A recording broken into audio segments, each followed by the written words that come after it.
My name's Chris Hardison. I do the marketing and social media, and I've put together all the container displays that are in the parking lot. So we're going to take a walk and take a look at those, and then go down to the potting shed and talk a little bit more about containers and design and that sort of stuff. So, all right.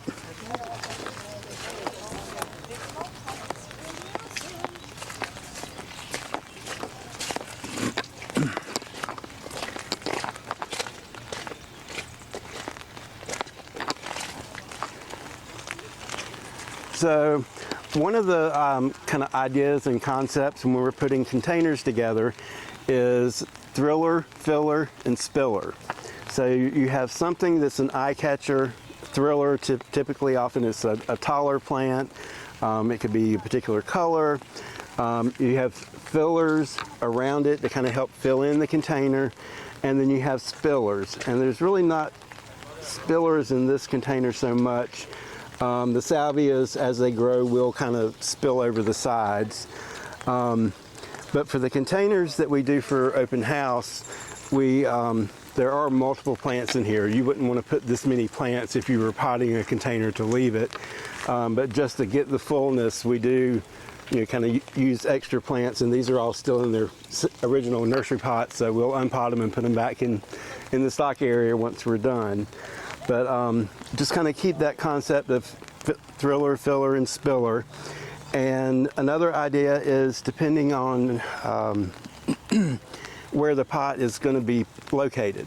So if you're putting it like at the corner of the house where it's only going to be seen on three sides, then you may want your thriller in the back of the pot, or if it's up against a wall, so you may want the thriller in the back and then kind of step down to the filler and the spiller towards the front of the pot. So it depends on what the pot's being used for, where it's going to be located, as to the orientation of the container. A bit different combination of plants. This we kind of have a double thriller. We've got the taller spiky grass, and then the purple with the red vein of the Colocasia redemption. So those are kind of like creating a focal point in the middle. This container does have more of a spiller, which the Nepeta, the cat's pajamas, will kind of just spill over the edge of the pot. And there again, what plants you use will determine, is dependent upon how much sun you have, what kind of light conditions, and personal preference. If you have a particular color that if you're working on a blue garden and you want blue flowers and silvery blue foliage, so it all depends on the theme, what kind of design ideas you're looking for, and personal taste. All right. So this is where all the plant propagation and potting and reproduction takes place for the plants that we sell and the plants in the garden. I'd mentioned the spillers and thrillers and fillers. Here's a little handout. Kind of gives you some different ideas of what plants will work in what situation for part sun, shade, whatever condition that you have in your garden. So over here, we've got kind of just a collection of some different plants. I've got the containers can be whatever you want. We've got large containers like this. You could have a strawberry pot, terracotta pot, or even a ceramic winterproof pot like this would work as well. And so like this can... In theory. Well, I bought it at Lowe's and said it was frost-proof. But I think it has to do with the glazing technique and the type of pottery that it is. Yeah, and it does. Yeah, one thing you do want to make sure you do have drain holes with your container plants, unless you're doing a bog garden. If you're you can do a container bog garden, and there you want it to retain moisture. We do have a container, bog container up in the sales area, and we've taken one of these containers, and this one does have a little hole in the bottom I'm going to show you how to add some extra drainage since this is a small drain hole. But up in the cells area, we have a pot where we don't have any holes in the bottom, and we've drilled a hole in the side about midway. So the water, so they're bog plants, you want it to stay constantly moist, but you don't want them underwater. So like the Sarracenias and and Venus flytraps, you want the crown of the plant right at the, as Tony says, they like wet toes and dry ankles. So these are some different plants that you could group together. Like I said, you could do a container for a shade garden, and a nice little combination would be hosta, the iris cristata, the little woodland iris, heuchera, and there's many colors and forms of heucheras, purples and yellows, and then I just picked a begonia because, so the irises will probably be the first things that would bloom in the spring, and then the heuchera is evergreen, so you'll have the heuchera and the iris kind of filling out your container. Then the hosta would come up, and then the begonia would kind of be a filler, and it kind of gets bushy as it grows, so that could be your filler in your container. And you know, we have hostas that are all different sizes, different leaf colors and variegation patterns, so that could be your thriller. We also have a lot of miniature hostas, so you could do a little small container with little miniature hostas of different color combinations, and they make great patio plants. Hostas will last a long time in containers, several years at least, 2 or 3 years. One thing I like, I have a sunny front area of my yard that is like the ditch bank I've made into a rock garden. And the cactus and hardy aloes and the hens and chicks and the agaves all do well in that dry type of situation. And one of the keys is that they like to be dry, or they like good winter drainage. So it's not, if you put a cactus outside and it dies in the winter, it's not necessarily the cold that may kill it. If it stays wet, then that will kill it as well. So couple of things are kind of scattered around here, but so this would be a good container that you could put in a sunny area, leave it outside, and you know, put a smaller growing agave, some of the ice plants, hardy cactus. And if I was going to do that, I would use a regular potting mix.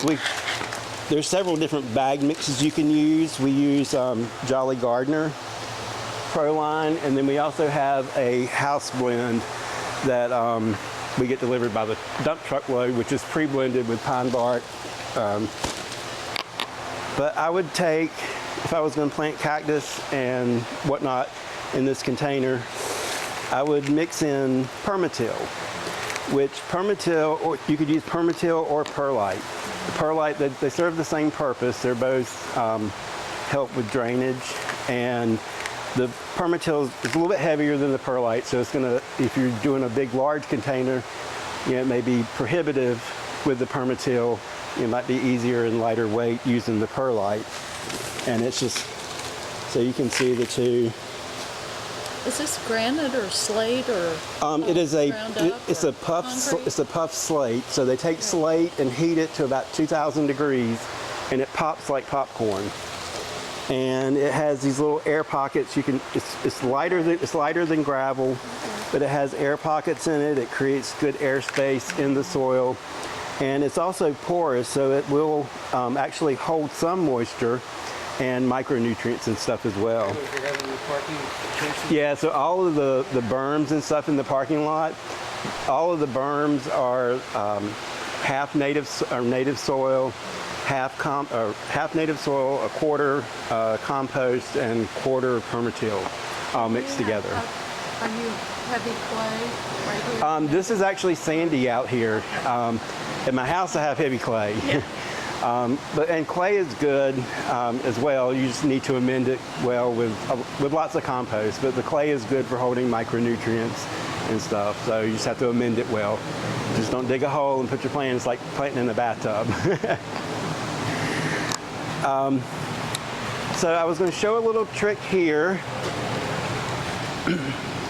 to add some drainage, and also since this is such a big pot, it'll help take up a little room.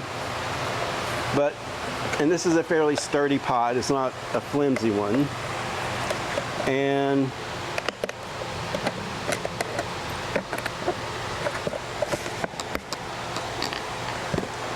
we'll cut the two sides, just cut a couple little triangles out and set that down over the drain hole, but that allows drainage, so it allows extra drainage since this has a small drain hole. It just helps to add some extra drainage to the container, and like I said, with large containers it helps take up a little bit of volume from the plants. So with the hostas and stuff, I'm not going to pot those. That was just more of an idea of different combinations and what you can use.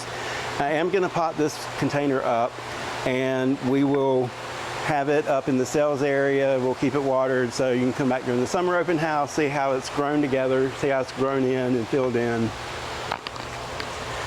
And so I'm going to go ahead and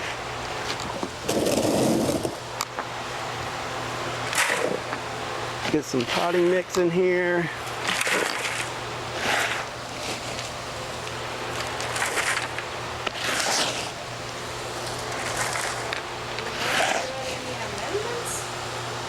Well, this, we can go back and top dress it with our container plants. We use a Osmocote, which is a slow release fertilizer or something similar to Osmocote, a different brand. But that's good just to kind of top off the container, and then as it's watered throughout the season, it'll gradually release a little bit of fertilizer over time. But this is our pre-made mix, so I'm just going to use it strictly as it is. But this has got peat moss, it's got some, I think, peanut hulls and pine bark, and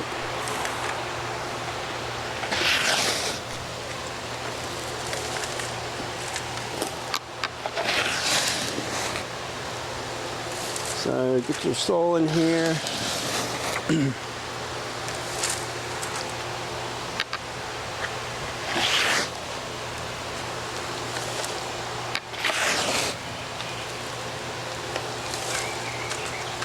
A little bit more to start here. All right. So I'm going to create this container like it's going to be seen from all sides. And actually, I've kind of got a couple of different thrillers that I'm going to use in here. I'm going to use the Alstroemeria, the Indian Summer, and the Canna Orange Punch. And both the Alstroemeria and the Canna will bloom throughout the summer, so that'll give you color in your container all year, all summer. And the Cannas and the Alstroemeria, as they grow through the summer, the clumps will get a little bit larger. As they start rooting out, they'll put up new eyes from the base, and so they'll begin to fill in. So I'm going to use these sort of as my side thrillers, and this is a native Asclepias sinoida, and there again it blooms off and on. It'll bloom heavy in the spring, and then it'll kind of fizzle it. Not quite as much in the summer, and then as we get into fall, it'll start blooming more. But it's also a great habitat or a great pollinator plant. It's a great food source for monarch butterflies as well. So this will give you some filler, and it'll help fill up the butterflies as well, or fill up the caterpillars. How tall will that get? Relative to the other two? So the Alstroemeria will probably get like 2 to 3. The Canna will get 2 to 3, and this will be about 2 foot, so it'll just kind of fill in the middle. And then on either side, I'm going to go with a salvia. This is a salvia mes azur, which is a purple, and it'll kind of fill in. It kind of gets like a globular shape, so it'll kind of fill in the side of the pot. And then on the other side, just for the kind of complementary colors, I'm going to use the Nepeta, the cat's pajamas, and so that'll kind of spread and drape over the edge of the pot. Do you deliver truck or trailer loads with a special mix? Huh? Do you deliver truck or trailer loads? We don't, but we can tell you where you can get it. I do know, like the Jolly Gardener, I know that's sold at a lot of the local garden centers. I also was looking, you can order it online and have it delivered by Amazon. I know there are several different bark places around. I don't recall the names of any of them offhand, but a lot of them will offer, bulk loads if you need a lot. So I'm going to start here by popping this out of the container. And you can see how this is kind of growing a little sideways. So, and a lot of times people will tell you, and you do want to break the roots up. But if you're doing a container, or even if I'm planting it in the ground, I just like to break it up and kind of incorporate it with the mix. And as you can see, it's got some slow release fertilizer here in it already, so that'll kind of break the roots up. And you can see where the can is already starting to put up new eyes. There's new eyes coming here. And so as those grow up, they'll just continue to bloom throughout the summer. And you can come in and just tidy them up by removing the old bloom stalks. If the leaves start looking rough or get tattered, you can just cut those off too. And actually I'm going to use a little bit more soil.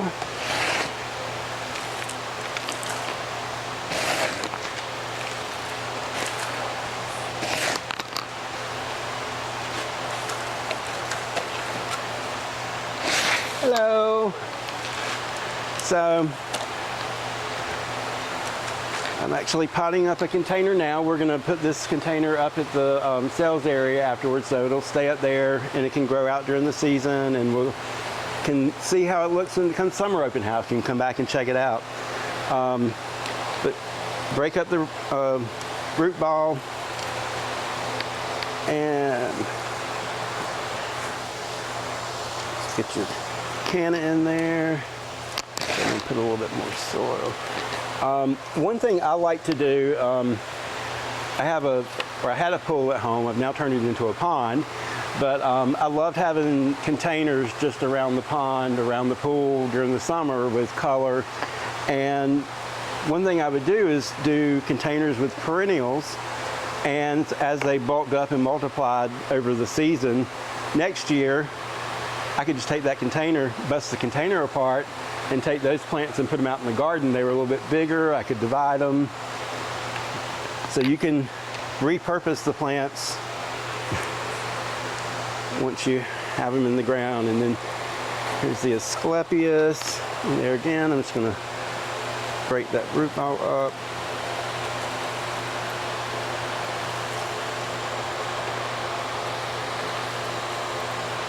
What soil mix do you use at home? I use a pine bark base mix with peat moss and a little bit of either permatil or vermiculite to help with drainage.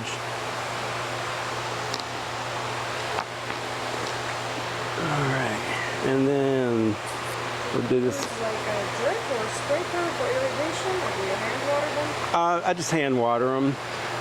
One thing you can do, you could set a plastic tray, or if you had a terracotta pot, the tray just to hold a little bit of water underneath. So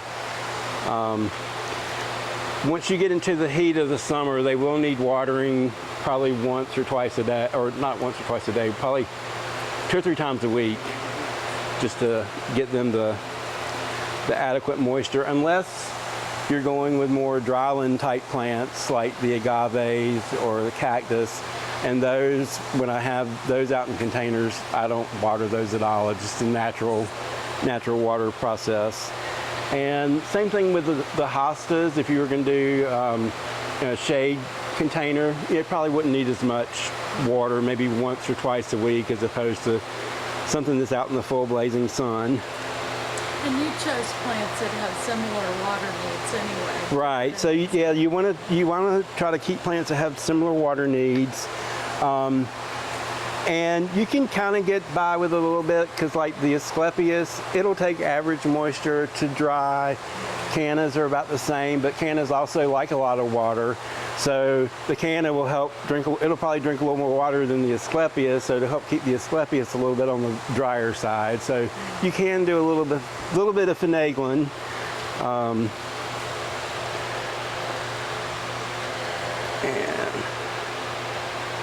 let me get the Alstroemeria over here.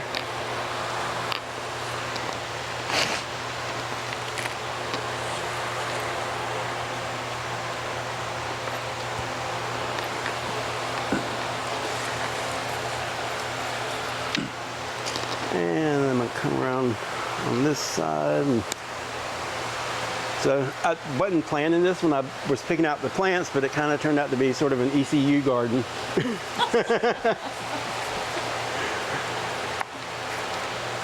And see, the Nepeta is really root bound, so, and it's not going to be super happy. I mean, it's not going to be detrimental to the plant, but you want to break those roots up so that if they're particularly woody plants, if the roots are encircling the pot, you want to kind of break them up, because if you don't, we've seen trees where the roots continue to circle and the roots will girdle themselves. Let's see. He didn't need those roots.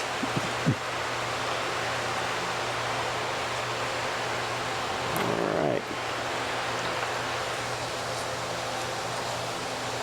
And so like the containers up there that I did just for open house, I mean, if you want to do something like for a party you had coming up, yeah, I may have 3 Nepeta in here just to fill it in quickly and for show, but this will more than adequately over the season fill in.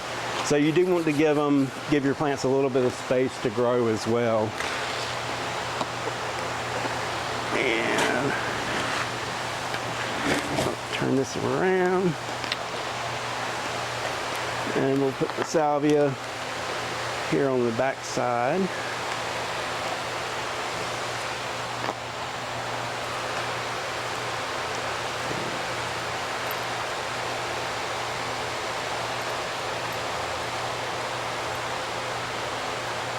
And perennials, they regrow the fine roots really quick, so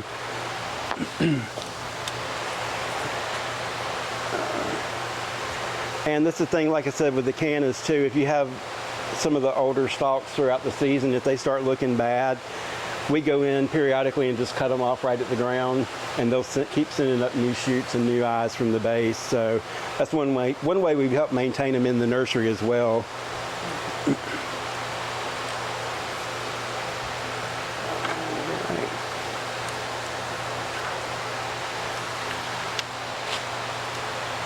So